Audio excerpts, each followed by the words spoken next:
طٰہٰ، اے نبی صلی اللہ علیہ وآلہ وسلم، ہم نے تم پر قرآن اس لیے نازل نہیں کیا کہ تم مشقت میں پڑ جاؤ، مگر ہر اس شخص کی نصیحت کے لیے نازل کیا ہے جو خوف رکھتا ہے۔ یہ اس ذات کا اتارا ہوا ہے جس نے زمین اور اونچے اونچے آسمان بنائے، یعنی رحمان، جو عرش پر جلوہ افروز ہوا۔ جو کچھ آسمانوں میں ہے اور جو کچھ زمین میں ہے اور جو کچھ ان دونوں کے بیچ میں ہے اور جو کچھ مٹی کے نیچے ہے، سب اسی کا ہے۔ اور اگر تم پکار کر بات کہو تو کیا ہے، وہ تو آہستہ کہی ہوئی اور نہایت پوشیدہ بات تک کو جانتا ہے۔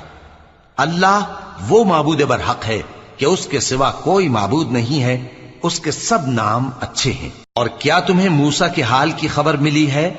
جب انہوں نے آگ دیکھی تو اپنے گھر والوں سے کہا کہ تم یہاں ٹھہرو، میں نے آگ دیکھی ہے، میں وہاں جاتا ہوں، شاید اس میں سے میں